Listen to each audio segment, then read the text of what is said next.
বিসমিল্লাহির রহমানির রহিম। আমি আরশাদ হোসেন আসাদ, প্রভাষক ব্যবস্থাপনা বিভাগ। আমি আজ উপস্থিত হয়েছি ডিগ্রি প্রথম বর্ষের ব্যবস্থাপনা প্রথম পত্র ব্যবসায় পরিচিতি নিয়ে। আজকে আমি তোমাদের সামনে আলোচনা করব সমবায় সমিতি অধ্যায়ের কিছু আলোচ্য বিষয় নিয়ে। আলোচ্য বিষয়গুলো: 1 নম্বরে সমবায় কি, 2 নম্বর সমবায়ের লক্ষ্য, 3 নম্বর সমবায় সমিতি কি, 4 নম্বর সমবায় সমিতির মূলনীতি। এবার আসো আমরা বিস্তারিত আলোচনায় যাচ্ছি। সমবায় কি? একে অপরের সহযোগিতার ভিত্তিতে সৎ উদ্দেশ্য নিয়ে আর্থসামাজিক উন্নয়নের জন্য একদল মানুষের যৌথ উদ্যোগ বা কর্ম প্রচেষ্টাকে সমবায় বলা হয়।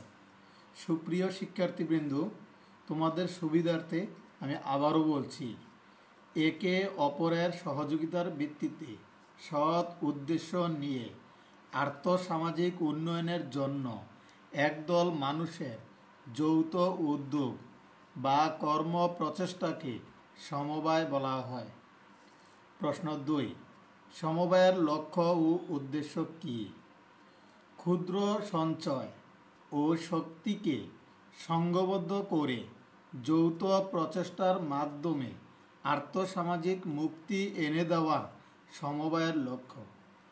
সুপ্রিয় শিক্ষার্থীবৃন্দ, আমি আবারও বলছি, ক্ষুদ্র সঞ্চয় ও শক্তিকে সংঘবদ্ধ করে যৌথ প্রচেষ্টার মাধ্যমে আর্থসামাজিক মুক্তি এনে দেওয়া সমবায়ের লক্ষ্য। প্রশ্ন 3, সমবায় সমিতি কি? পারস্পরিক অর্থনৈতিক কল্যাণের জন্য সমশ্রেণীর সমমনা কতিপয় মানুষ সমবায় আইনের আওতায় যে প্রতিষ্ঠান গঠন ও পরিচালনা করে তাকে সমবায় সমিতি বলে। সুপ্রিয় শিক্ষার্থীবৃন্দ, আমি আবারও বলছি, পারস্পরিক অর্থনৈতিক কল্যাণের জন্য সমশ্রেণীর সমমনা কতিপয় মানুষ সমবায় আইনের আওতায় যে প্রতিষ্ঠান গঠন ও পরিচালনা করে তাকে সমবায় সমিতি বলে। প্রশ্ন 4, সমবায় সমিতির নীতিমালা বা মূল নীতি। নীতি বা আদর্শ হচ্ছে সমবায়ের মূল ভিত্তি। সুনির্দিষ্ট নীতি বা আদর্শের উপর ভিত্তি করেই সমবায় সমিতি গঠিত হয়। সমবায় সমিতির নীতিমালা বা আদর্শসমূহ সদস্যদের মধ্যে পথ প্রদর্শক হিসাবে কাজ করে।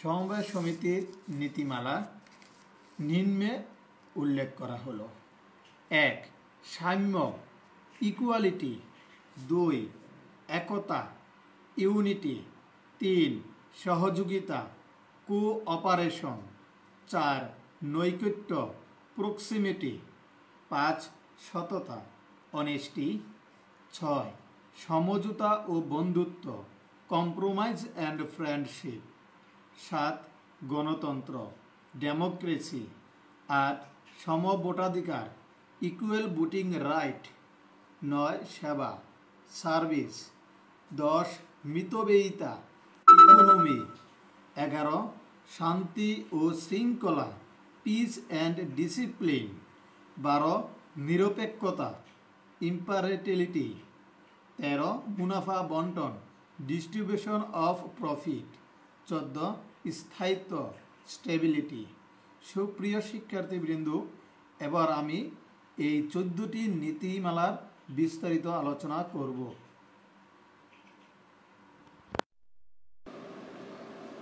সমবায়ের নীতিমালা বিস্তারিত আলোচনা করছি। সাম্য। সমবায় সমিতির একটি প্রধান আদর্শ হচ্ছে সাম্য বা সমতা। এই কারণেই সমিতির অন্তর্ভুক্ত সকল সদস্যই সমান মর্যাদার অধিকারী। সদস্যগণ সামাজিক, রাজনৈতিক, অর্থনৈতিক প্রভৃতি ক্ষেত্রে যে ধরনের মর্যাদাই ভোগ করুক না কেন, সমবায়ের ক্ষেত্রে কিন্তু তারা সকলেই সমান মর্যাদা ভোগ করে থাকে। 2, একতা। সমবায়ের একটি অন্যতম মূল নীতি বা আদর্শ হলো একতা। একতাই বল, স্ট্রেংথ ইজ ইউনিটি। এই নীতির উপর ভিত্তি করে সমাজের বিভিন্ন শ্রেণী ও পেশার লোক সমবায়ের পতাকা তলে একত্র হয়। সাধারণ বিত্তহীন লোক সম্মিলিত উদ্যোগ ও যৌথ কর্মপ্রচেষ্টার সুফল ভোগের উদ্দেশ্যে স্বেচ্ছায় একতাবদ্ধ হয়ে সমবায় সমিতি প্রতিষ্ঠা করে। মূলত একতা সমবায়ের শক্তির এবং সাফল্যের মূল মন্ত্র। 3. সহযোগিতা। সমবায় সমিতির ক্ষেত্রে প্রত্যেককে সহযোগিতার মনোভাব নিয়ে এগিয়ে আসতে হয়, কারণ সকলের সহযোগিতা ছাড়া সমবায়ের কাজ সুচারুরূপে সম্পন্ন করা সম্ভব নয়। এক্ষেত্রে একে অন্যের প্রতি সহানুভূতিশীল হতে হবে। বিশেষ করে হিংসা, বিদ্বেষ, দ্বন্দ্ব, পরনিন্দা, অবিশ্বাস ইত্যাদি অবশ্যই পরিত্যাগ করতে হবে, নতুবা সমবায়ের ধ্বংস অনিবার্য। মূলত সকলে মিলে সহযোগিতার মাধ্যমে কর্ম সম্পাদনই সমবায়ের আদর্শ। 4. নৈকট্য। সমবায় সমিতির সমমনা, সমশ্রেণী ও সমপেশায় নিয়োজিত ব্যক্তিদের একটি স্বেচ্ছামূলক সংগঠন।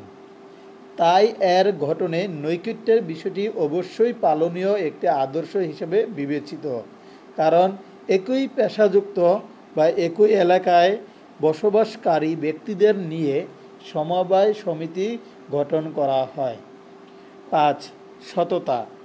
ইংরেজিতে একটি প্রবাদ আছে, a honesty is the best policy, অর্থাৎ সততাই সর্বোৎকৃষ্ট পন্থা। তাই সমবায় সমিতির সদস্য ও পরিচালকদের মধ্যে এই মহৎ গুণটি থাকা অত্যাবশ্যক। মূলত সততা ও ন্যায়পরায়ণতার সাথেই সমিতির কার্যাবলী চালিয়ে যেতে হবে। 6. সমঝোতা ও বন্ধুত্ব। একতা সৃষ্টির লক্ষ্যে প্রত্যেকের মধ্যে বন্ধুত্ব গড়ে তোলা একান্ত জরুরি। বন্ধুত্বের সম্পর্ক গড়ে তুলতে না পারলে সমিতি লক্ষ্য অর্জন করতে পারবে না। সমিতির সদস্যদের মধ্যে সখ্য গড়ে উঠলে তাদের মধ্যে সমঝোতাও গড়ে উঠবে এবং শান্তি বিরাজ করবে। এর মাধ্যমেই সমিতি যথাযথভাবে কাঙ্ক্ষিত লক্ষ্যে পৌঁছাতে সক্ষম হবে। 7. গণতন্ত্র। সমবায় সমিতির ক্ষেত্রে গণতন্ত্রের নীতিকে সকল সদস্যকে একক বা এক থাকতে হবে। প্রতিষ্ঠান পরিচালনার ক্ষেত্রে সকলের অধিকার সমান। এখানে স্বেচ্ছাচারিতার কোনো সুযোগ নেই। তার সকল কর্মকাণ্ডে সকলের পরামর্শ গ্রহণ করা দরকার। মূলত গণতান্ত্রিকভাবে সমিতির সকল সিদ্ধান্ত গ্রহণ করতে হয়। প্রত্যেক সদস্যের পরামর্শ প্রদানের সুযোগ ও অধিকার দুই এতে বিদ্যমান। সমভোটাধিকার। সমবায় সমিতির আরেকটি অন্যতম নীতি হল এর প্রত্যেক সদস্যরাই ভোটের অধিকার সমান। সকলেই একটিমাত্র ভোটের অধিকারী, অর্থাৎ প্রত্যেক সদস্যই একটিমাত্র ভোটাধিকার প্রয়োগ করে তাদের মতামত প্রকাশ করতে পারবে। 9. সেবা। সেবা হচ্ছে সমবায় সমিতির আরেকটি মৌলিক নির্দেশিকা।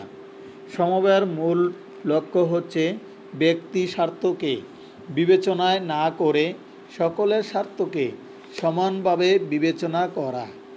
তাই সমিতির সকল সদস্যই যাতে সমান সেবা পেতে পারে সেদিকে প্রত্যেক সদস্যকেই খেয়াল রাখতে হবে। মূলত সদস্যদের পারস্পরিক কল্যাণ ও সেবার লক্ষ্যেই এটি গঠিত হয়। 10. মিতব্যয়িতা।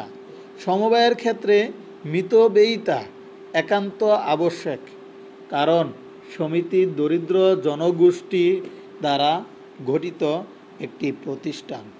তারা অতি কষ্টে সঞ্চয়ের মাধ্যমে এর মূলধনের যোগান দিয়ে থাকে। মিতব্যয়িতা অনুসরণ না করলে সমিতির উদ্দেশ্য অর্জন সম্ভব হবে না। এজন্য সদস্যদের মিতব্যয়ী হওয়ার জন্য পরামর্শ দেওয়া হয়ে থাকে। 11 শান্তি ও শৃঙ্খলা। সমবায়ের উন্নয়নের জন্য সদস্যদের মধ্যে শান্তি ও শৃঙ্খলা বজায় রাখা সমবায় সমিতির একটি অন্যতম নীতি। পরস্পরের মধ্যে কোনো বিষয়ে যাতে বিরোধ দেখা না দেয় এবং কোনরূপ অন্যায় প্রতিযোগিতামূলক মনোভাব সৃষ্টি না হয় সেদিকে সকল সদস্যদের দৃষ্টি রাখা উচিত। 12 নিরপেক্ষতা। সকলের জন্য কল্যাণ ও সকলের জন্য ভালোবাসা এ নীতির উপর সমবায় সমিতি প্রতিষ্ঠিত। তাই একে ধর্মীয় রাজনৈতিক প্রভাবমুক্ত রাখা আবশ্যক। ধর্ম, বর্ণ, গোত্র বা দলের প্রভাব ব্যক্তিবিশেষের মধ্যে সক্রিয় থাকলে অনেক সময় তা হীনমন্যতার জন্ম দেয়।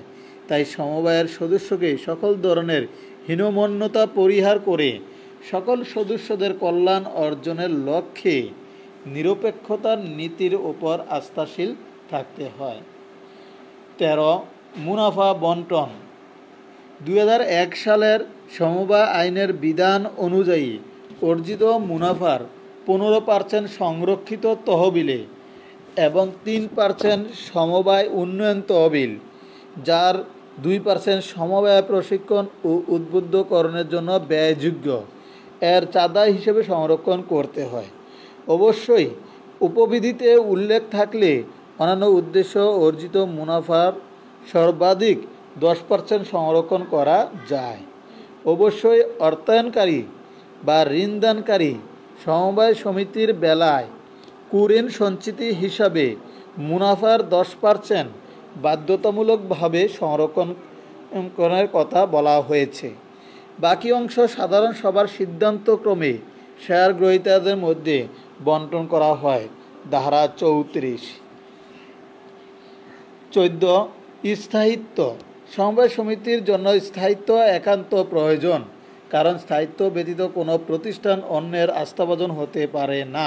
সমবায় সমিতিকে স্থায়িত্ব অর্জনের নীতি মেনে চলতে হয়।